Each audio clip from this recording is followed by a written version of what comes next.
A paz do Senhor, irmãos. Desde já desejo que vocês tenham um dia abençoado na presença do Espírito Santo. É uma alegria mais uma vez estar com vocês na casa do Senhor. Culto da família foi espetacular porque Jesus se fez presente aqui nesse lugar. Se você não pôde vir, nós estávamos orando por você, amém? Creia verdadeiramente nessa palavra. Estamos felizes e firmes na presença do nosso Senhor Jesus Cristo, mas o nosso coração ainda se entristece porque a enfermidade tem assolado a vida da igreja. No final teremos um momento de oração pela vida de alguns irmãos. Peço que você tenha um pouco de paciência sobre essas questões, porque nós vamos ter um momento de clamor pela vida desses irmãos, que no meu entendimento bíblico, se for da vontade do Senhor, eles ainda serão testemunho de vida, para honrar e glorificar o nome dEle. Eu preciso crer dessa forma, eu preciso crer na cura, porque Ele ainda é a cura, amém, irmãos? Irmãos, a palavra de Deus ela é maravilhosa, quando se trata do Velho Testamento. Eu venho estudando esses livros e algo me chamou a atenção sobre um dos servos do Senhor. A Bíblia diz que ele fazia o que era bom e correto. É o servo completo. O servo completo, ele faz o que é bom, mas também faz o que é direito, porque nem tudo que é bom é direito. E a palavra de Deus, ela me levou para o livro das 2 Crônicas, capítulo 14. Eu queria que você abrisse a sua Bíblia. 2 Crônicas, capítulo 14. Verso 1 e verso 2. Olha o que diz a palavra do Senhor sobre a vida desse homem. Um rei instituído por Deus e que fez a vontade de Deus. Porque nem todos fizeram. Se você for estudar sobre os reinados, nem todos fizeram da forma correta. E esses que não fizeram da forma correta caíram. E foi grande a sua ruína. Olha o que diz a palavra do Senhor. 2 Crônicas, capítulo 14, fala sobre o reinado de Asa. Verso 1. O rei Abias morreu e foi sepultado na cidade de Davi. E o seu filho Asa ficou no seu lugar como rei. Durante o seu reinado, houve 10 anos de paz na terra de Judá. Asa fez o que era bom e direito, e assim agradou ao Senhor. Feche os seus olhos, vamos agradecer ao Senhor mais uma vez pela palavra dEle que chega aos nossos corações nessa manhã. Deus, te dou graças porque o Senhor é bom e seu amor dura para sempre. Coloca a vida de cada um que aqui está, inclusive a minha, e te pedimos perdão pelo nosso pecado, pela nossa falha. Porque se um dia o Senhor nos levantou como servos, é para fazer o que é bom e o que é direito. E nós fomos criados para agradar ao Senhor. Te louvamos pelo período que a igreja ficou de portas fechadas, mas o nosso coração ficou aberto à tua palavra. Te louvamos porque o Senhor não nos deixou faltar nada, porque o Senhor é fiel, o Senhor é justo. E te louvamos também porque sabemos que o Senhor tem um lugar reservado para nós. E um dia, no seu tempo, o Senhor vai voltar para buscar a igreja. E eu estarei, e nós estaremos com o Senhor. Eu creio dessa forma. Assim eu oro e te agradeço. Em nome do Pai, do Filho e do Espírito Santo. Irmãos, essa palavra é tremenda. Se você for estudar a partir do capítulo 12 em diante, a palavra é magnífica. Porque Asa era filho de Abias. E Abias tem uma característica marcante no seu reinado, porque certa vez um homem de nome Jeroboão cercou o reinado de Abias com um exército duplamente maior do que o dele. Só que tinha uma diferença no reinado de Abias, pai de Asa. Primeira coisa, ele sabia que ele não podia vencer aquela guerra, porque o exército era enorme. E a Bíblia diz que as pessoas que andavam com Abias eram valentes, mas eram menos pessoas, eram menos soldados. Outra coisa importante é que Abias, que faz toda a diferença na palavra, é que ele estava debaixo de uma promessa. Ele não tinha condições de vencer a guerra. O exército dele era menor do que o exército de Jeroboão, mas ele estava debaixo de uma promessa, e ele sabia disso. Às vezes, as maiores lutas na nossa vida, você nunca pode esquecer que você está debaixo de uma promessa. Não importa a luta, não importa o tamanho do inimigo, não importa quantos são, você não pode esquecer que você, que a sua casa, que a sua família, que a sua parentela está debaixo de uma promessa de Deus. E a vitória vai ser sua em nome de Jesus, porque está escrito aqui na palavra. Não foi eu que escrevi essa palavra, quem escreveu ela foi o Senhor. Não importa o tamanho do inimigo, irmãos, você está debaixo de uma promessa. E se você estiver firmado debaixo dessa promessa e crer verdadeiramente que essa promessa é sua, a vitória também vai ser sua. Abias armou o exército, menor que o exército de Jeroboão. E a Bíblia é bem clara, quando diz que ele falou com o Senhor: eu sei que você vai à nossa frente. Irmãos, não ficou um para contar a história. Se a história foi contada pelos homens de Deus que subsistiram naquela guerra, e que foi vencida pelo povo de Deus, porque Abias sentiu, viu, sabia, cria que Deus ia à frente da batalha. Deus foi e ele teve a vitória. Esse é o pai de Asa, o homem que sabia que Deus ia à frente de todas as coisas. Eu e você, como líder da nossa casa, nós precisamos saber que Deus está à frente da nossa família. Amém, irmãos? Segundo ponto, se você for observar lá no capítulo 3 de 2 Crônicas, não precisa abrir, eu só vou fazer uma citação. Deus era grande na vida de Abias, da mesma forma que ele é grande na minha e na sua vida, porque a promessa ainda está de pé. A promessa não encerra, irmãos, no Velho Testamento. A promessa segue e alcança a mim e você no século 21. Voltando para o texto, 2 Crônicas, capítulo 14, eu anotei algumas particularidades que podemos trazer para a nossa vida hoje. Primeira delas é que Deus vai à frente de toda, e estou falando toda, irmãos, a nossa dificuldade. Você entende dessa forma?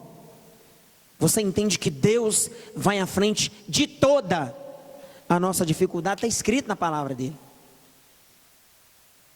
Glória a Deus por isso. Porque se não fosse ele, irmãos, nós não estaríamos aqui.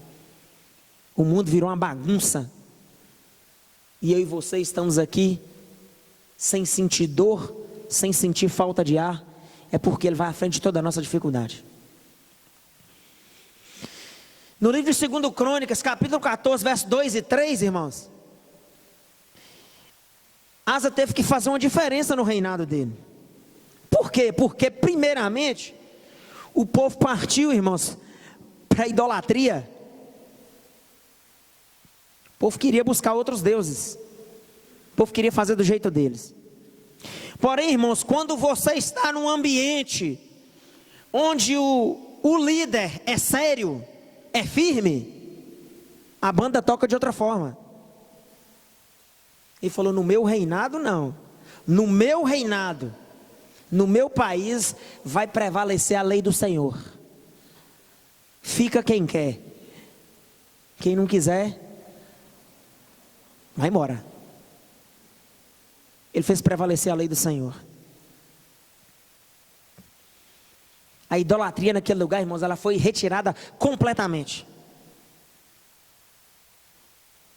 Segunda coisa que ele fez foi destruir todos os altares. Todos, não ficou um sequer. A palavra é bem clara. De adoração a outros ídolos. E ficou somente os altares, única e exclusivamente, de adoração ao Deus do céu e o Deus da terra. Irmãos, quando você estabelece o reino de Deus, no lugar onde você está, a paz reina. É impossível que você estabeleça o reino de Deus no lugar onde você está e não haja paz, porque Ele é um Deus de paz. Se você for observar dentro dessa palavra, ela já iniciou lá em cima falando que houve 10 anos de paz, porque o cara tomou uma atitude: eu vou adorar só um Deus.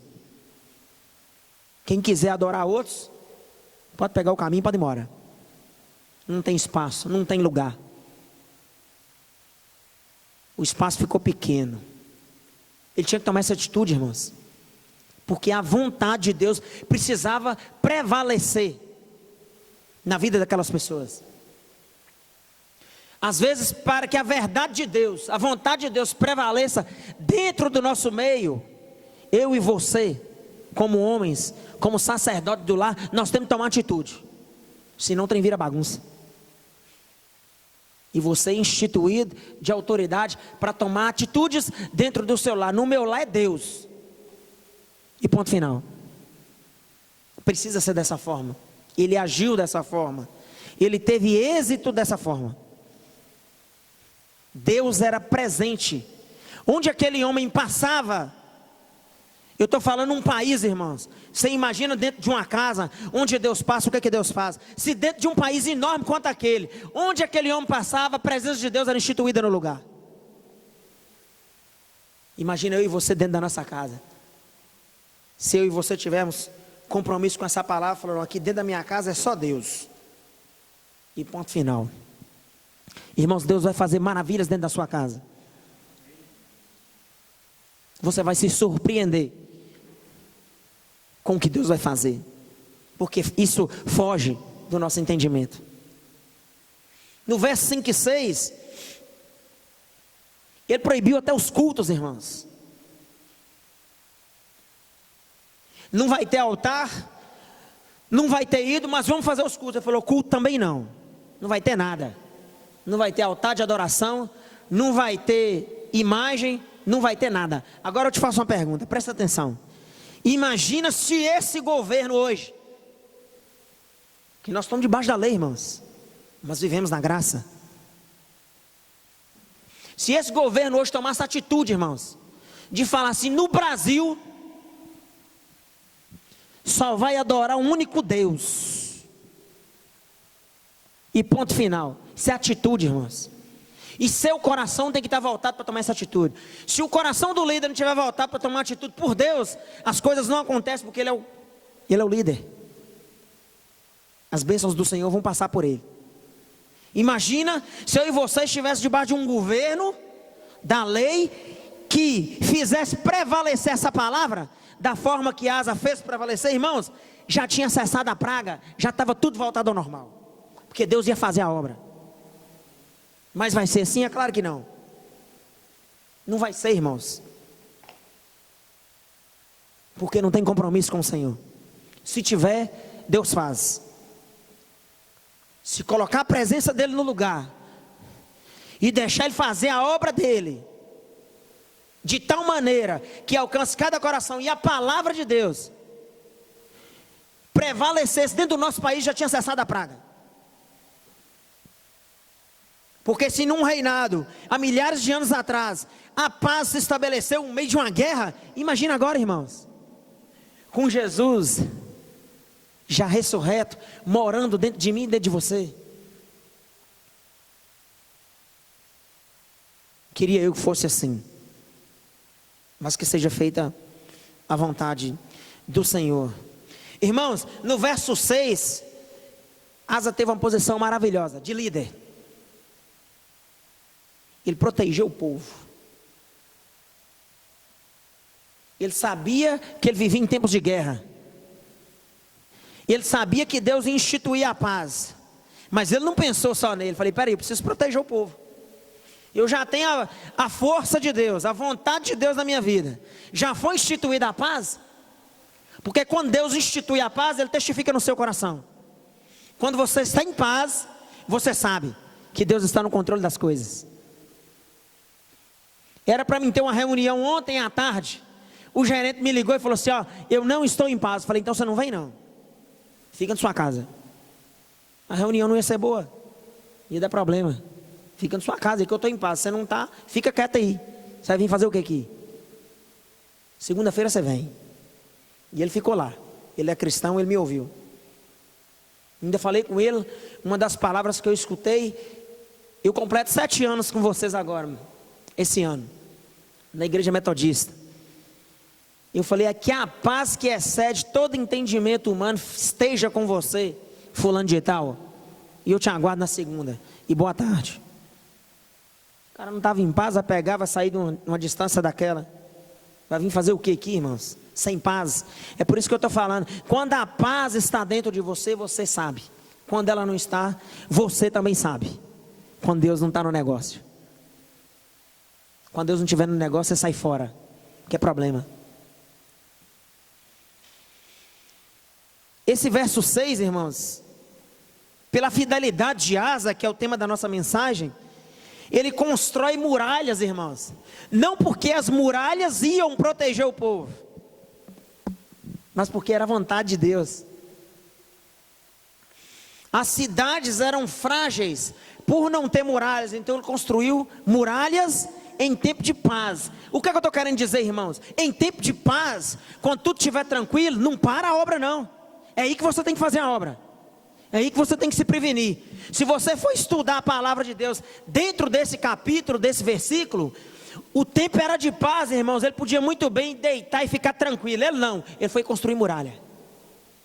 Porque ele sabia que a qualquer momento poderia vir sobre ele um problema grande. E veio.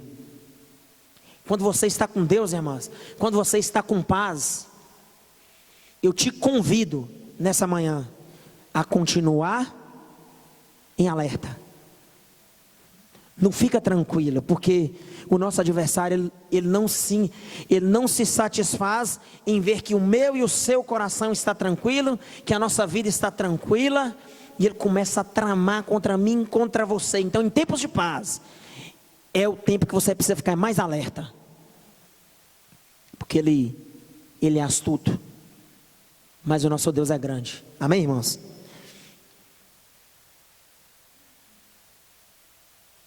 Eu queria te fazer 2 perguntas. Através do compromisso de Asa, ele trouxe paz para o reinado. Através da sua fidelidade, a presença de Deus, através da paz dele, se fez presente na vida de todo o povo. Até aquele, irmãos, que era idólatra, passou a não ser. Aquele que não acreditava, passou a acreditar. Aquele que não glorificava a Deus, passou a glorificar. Porque a presença de Deus era muito forte. Quando a presença de Deus ela é instituída no lugar, ela toma todo o ambiente. Ela invade todo mundo. A Bíblia diz que quando Moisés ia para a tenda da presença de Deus, a presença do Espírito de Deus já estava no lugar. Ele não conseguia entrar. E a presença de Deus ela era tão maravilhosa que ela tomava ele que estava dentro e as pessoas que estavam fora. Quando a presença de Deus, irmãos, está na sua vida, ela abrange todo lugar. Se a presença de Deus estiver dentro da sua casa, ela vai alcançar a sua família inteira. Se o Espírito Santo de Deus estiver vivificado dentro de você, ela alcança a sua descendência toda. Porque isso é promessa de Deus. Se você quer progredir, se você quer ter paz, traga a paz de Deus para dentro da sua casa. É nossa obrigação como cristão. Verso 9.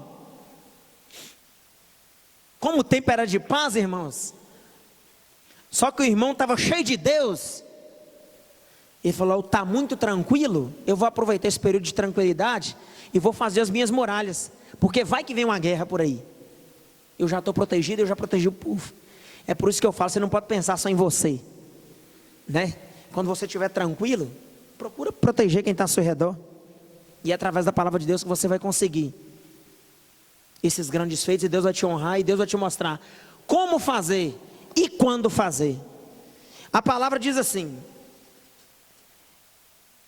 um etíope chamado Zera marchou contra Judá com um exército de 1 milhão de homens, 300 carros de guerra. Irmãos, era muita gente.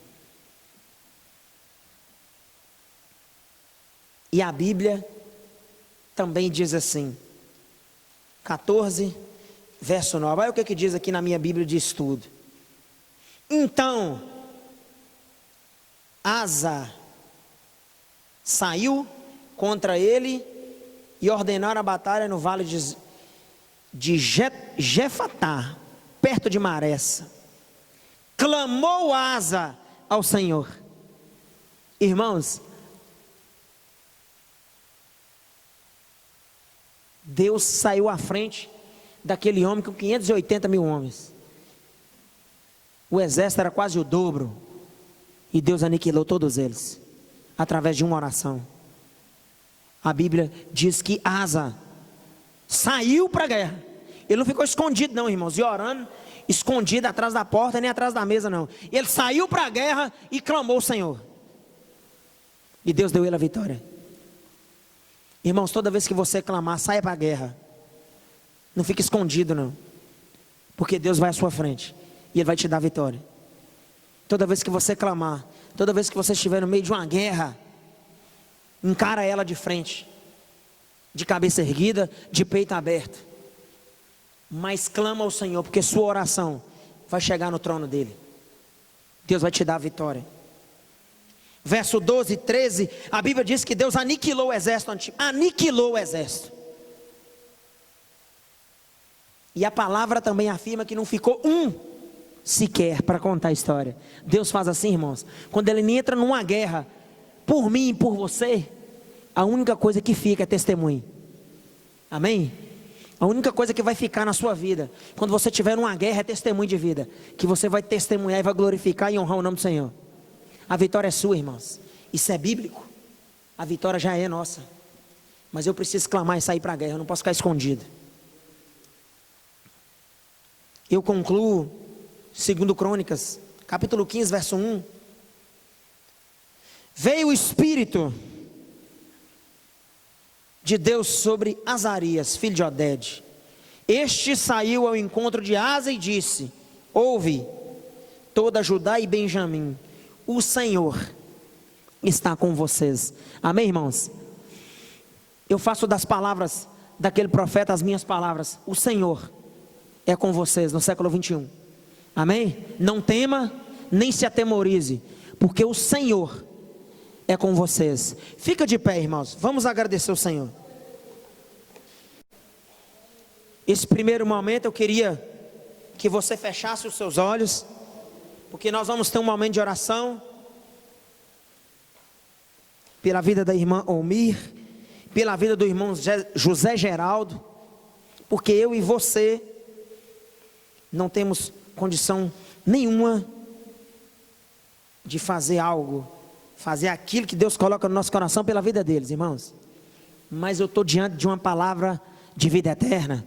Eu estou diante de um Deus que tem trazido testemunho para dentro dessa casa, de cura, de libertação, de renovo. Então eu vou colocar a vida desses irmãos, crendo que eles vão ser testemunho no tempo de Deus.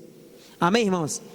A igreja está sendo assolada pela enfermidade, mas eu e você continuamos firmes com o Deus da cura. Vamos colocar a vida desses irmãos diante do Senhor. Deus, eu te dou graças, porque o Senhor é bom e seu amor dura para sempre. Eu coloco a vida da irmã Omi e a vida do irmão José Geraldo, irmão, que estão nos seus respectivos hospitais, dependendo da misericórdia de Deus. Deus, a vida inteira o Senhor foi misericordioso com o povo. A vida inteira o Senhor escutou as orações. E através da fidelidade de Asa, através da nossa fidelidade, eu te peço, entra com provisão na vida desses irmãos. Espírito Santo, que tem liberdade na nossa vida, na nossa casa, na nossa família, toca nos irmãos nessa hora e traz para eles a cura, para que eles sejam testemunho de vida para a Igreja Metodista Missionária, em nome de Jesus. Nós cremos, Deus, que o Senhor continua curando, libertando e trazendo paz para o coração do povo. Nós não abrimos mão da nossa oração. Nós vamos continuar orando, clamando pela vida dos irmãos, como Asa clamou e o Senhor deu para ele a vitória. O Senhor vai dar para nós em nome de Jesus. Nós precisamos querer dessa forma. Eu te agradeço, porque o Senhor me deu fôlego de vida para orar e engrandecer o seu nome. Os irmãos carecem da sua misericórdia, ó Deus, que fez o céu e que fez a terra. Em nome de Jesus Cristo, morto, ressurreto ao terceiro dia, eu coloco a vida deles na tua presença, em nome de Jesus, e creio que o melhor na vida deles o Senhor vai fazer, não no nosso tempo, no seu tempo, porque o Senhor sabe de todas as coisas. Assim nós oramos, Deus, e te agradecemos, em nome de Jesus, amém. Fique em paz, irmãos. Deus continua curando e libertando.